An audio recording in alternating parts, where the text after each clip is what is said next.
নমস্কাৰ বন্ধুসকল আপোনালোকক এডুকেশ্যন ফৰ অসম চেনেলটোলৈকে প্ৰথমতে স্বাগতম জনাইছো স্বাস্থ্য বিভাগত অৰ্থাৎ ডাইৰেক্টৰেট অফ হেল্থ সাৰ্ভিস অসমত 919টা পদ পুনৰ মুকলি কৰি দিছে আৰু এইখিনি পদৰ অনলাইন আবেদন 9 ডিসেম্বৰৰ পৰা আৰম্ভ হ'ব তো কি পদ আছে বয়সৰ সময়সীমা কি ৰাখিছে শিক্ষা কি লাগিব সকলোখিনি ভিডিঅ'টোত আপোনালোকক জনাম আহক ভিডিঅ'টো আৰম্ভ আৰু স্বাস্থ্য বিভাগৰ এই গ্ৰেড 3 গ্ৰেড 4 পদৰ বাবে যদি অসমীয়া বা ইংৰাজী মাধ্যমৰ পিডিএফ লাগে আমাৰ ৱেবসাইট assamgkpdf.com ভিজিট কৰিব মাত্ৰ 125 টকাত সম্পূৰ্ণ সিলেবাস কভাৰ হোৱাকৈ অসমীয়া মাধ্যমৰ পিডিএফখন আপোনালোকে কিনি ল'ব পাৰিব ডেসক্ৰিপচনটো ইয়াৰ লিংক দি দিছো তো এইটো হৈছে অফিচিয়েল এডভাৰটাইজমেন্ট আৰু ইয়াতে প্ৰথমতে grade 3 technical post ANM staff nurse and staff nurse critical কেয়াৰৰ পদ মুকলি হৈছে যিখিনিৰ অনলাইন আবেদন লিংক খোল খাব 9 ডিসেম্বৰৰ পৰা আৰু 18 ডিসেম্বৰৰ ভিতৰত আপোনালোকে এপ্লাই কৰিব লাগিব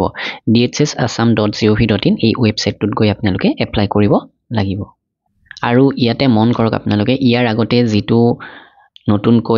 নতুনকৈ বুলি কওঁতে আগতে এপ্লাই হৈ গৈছিলে ডিএমইৰ সেই ডিএমইৰ পোষ্টখিনিৰ কথা ইয়াতে কোৱা নাই এইটো ডাইৰেক্টৰেট অফ হেল্থ সাৰ্ভিসৰ কথা কোৱা হৈছে আৰু এই এডভাৰটাইজমেন্টত অক্সিলাৰী নাৰ্স মিডৱাইফ এএনএমৰ মুঠ 181টা পোষ্ট আছে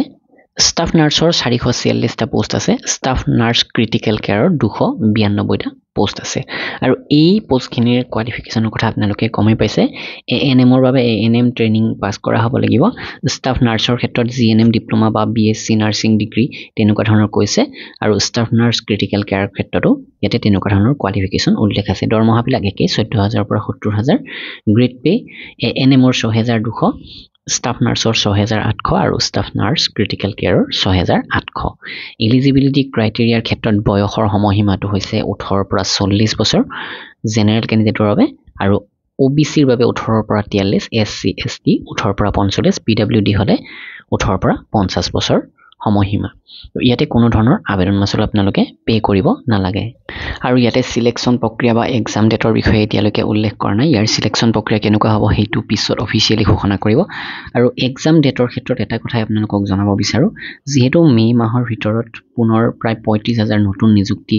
চৰকাৰখনে দিব তো তেনে ক্ষেত্ৰত মে মাহৰ আগতে অৰ্থাৎ